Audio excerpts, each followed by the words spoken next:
Welcome back to The Heat. Iran has spent billions of dollars on its nuclear program, and hardliners within President Hassan Rouhani's government oppose any concessions.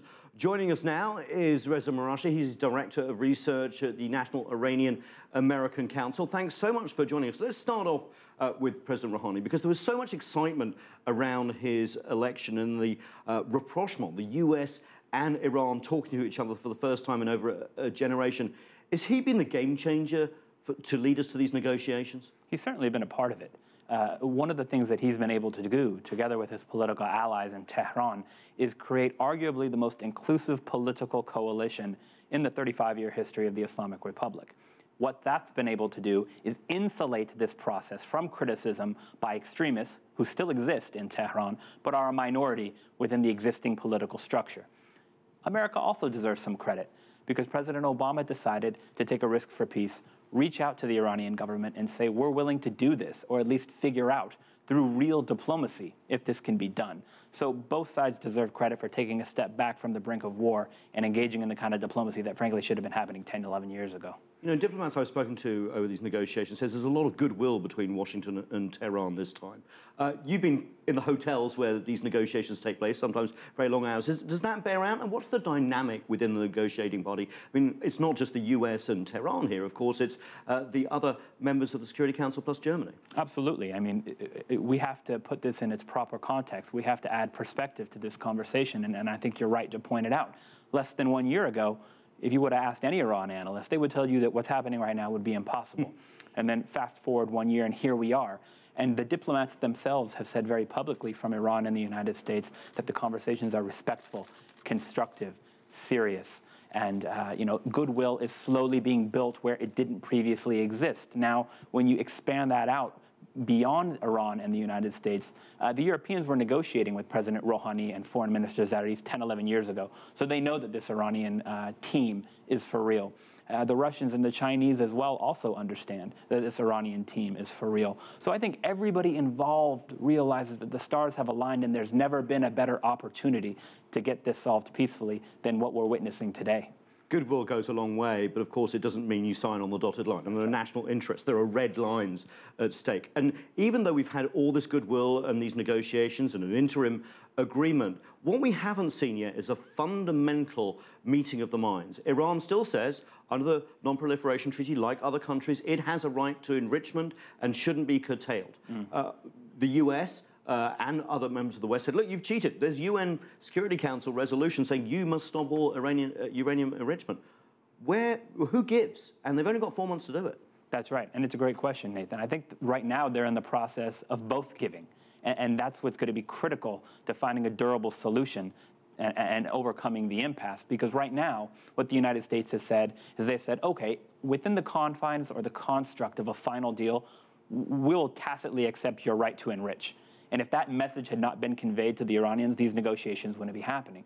So rather than arguing or haggling over whether or not Iran will enrich, they're haggling over what that enrichment system, what the nuclear program, what its actual construct looks like under the terms of a comprehensive deal. Obviously, the United States wants it to be more confined, more constricted. The Iranians want it to be more advanced. Meeting in the middle, I think, is what's going to have to happen in 4 months' time. So we're looking at a potential freeze of up to a decade. We're looking at more inspections. Obviously, sanctions have got to be lifted. How important are the sanctions in terms of Iran's thinking here?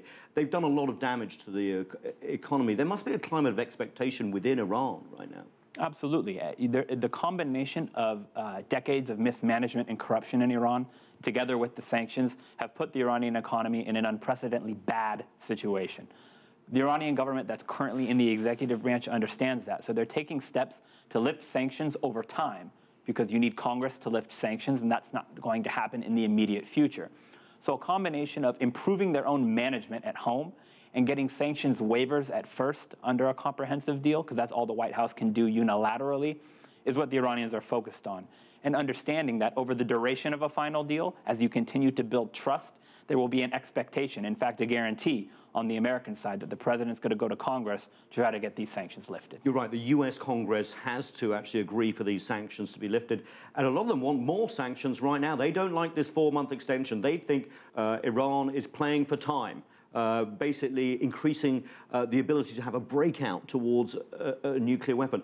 On the other side, in Tehran, you have the Supreme Leader, Ali Khamenei, under pressure saying we should have 10 times as many centrifuges as we have now because we're allowed to do this peacefully and other countries can do it. There's a lot of pressure on these negotiating teams, a lot of hardliners on the side. Can everyone sell this to everyone? It's a great question. I mean, hardliners reading or selling or explaining the negotiating process that way is the same way that the devil reads the Bible. It's not correct. In the bigger scheme of things, less than 1 year to negotiate the way that they've been negotiating, if you're best of friends in the international community, you need that much time in order to sign on the dotted line. So two countries that have been at each other's throats for 35 years, the expectation that you don't need a couple of extra months in order to make sure you get the right deal, the sound deal that solves all of the problems, it's unrealistic. They're doing everything that needs to be done. They're doing it the right way. And bringing in hawks to the process now, before you get it done, could actually end up spoiling the process before you even get to where you're trying to go. So insulating the process from those kinds of pressures in Washington and Tehran is the exact right thing to do. Well, that's almost impossible, especially here in Washington. I do want to ask, though, what if there's not a deal? I mean, do we go back to tougher sanctions and everything on the table, as US President Barack Obama has done? Airstrikes by the US or even Israel. Israel is very emboldened right now. Look at Gaza. Certainly within the realm of possibility, and that's added motivation for both sides at the negotiating table to try to get it done, because they understand that the alternative to a negotiated solution is increasingly dangerous. We got to the precipice or the brink of war before these negotiations started. You had sanctions on Iran. You had secret assassinations of their scientists. You had cyber warfare. But this wasn't happening idly in a vacuum where Iran wasn't responding. They had upped their asymmetric warfare capabilities, especially terrorism around the world. They had systematically advanced the technical aspects of their nuclear program up to 20,000 centrifuges. So both sides were escalating. They've started to take steps that are verifiable to de-escalate. And if there's no deal, then not only do we go back to the point where we were before, it goes beyond, and nobody can predict how that ends up going. Now, the P5+1, of course, is a large grouping of the international community with many different national interests. If we don't get a deal, could we see a splitting of the sanctions regime where the Europeans, well, some of them, the French are very hawkish when it comes to Iran. But, you know, the UK have sent a commerce team, others have, the Germans do. Could we see the sanctions regime start to fall apart and Iran basically de facto coming back into the international community, whether the US likes it or not? It's a very real possibility. You've had former Obama administration officials, former European officials come out and say that if the United States, we had one on the show, if the United States come out looks like the more intransigent party, if the Iranians are willing to deal and America's not, that's going to fracture the coalition. There's no question about that, and that's an added incentive to cash in those bargaining chips that the sanctions provide while you're still at the negotiating table, as opposed to holding on to something that could dissipate over time.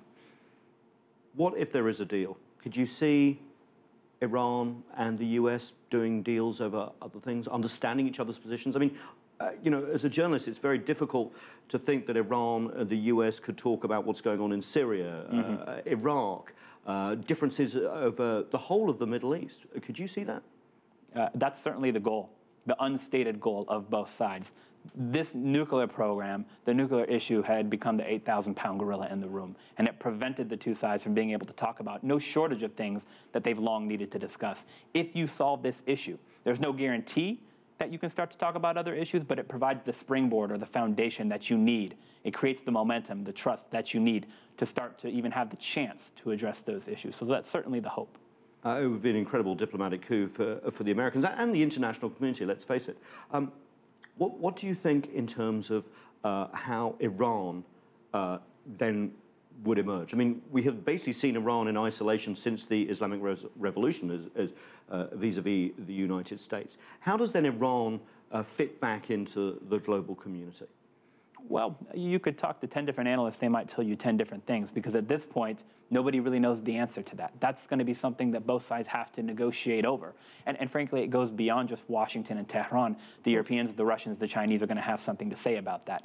But in the bigger scheme of things, what we know for sure, and we can look at the nuclear negotiations as a template for this, is it has to be a step-by-step process based on reciprocity. Nobody's going to be willing to give something up front with the expectation that it'll be reciprocated later on. So if you want Iran to take more positive, tangible steps in the region, then they're going to ask for something in return. There's a cost associated. What those costs are, we don't know because they haven't negotiated yet. But I think it's possible because it's something we've seen in the not-so-distant past.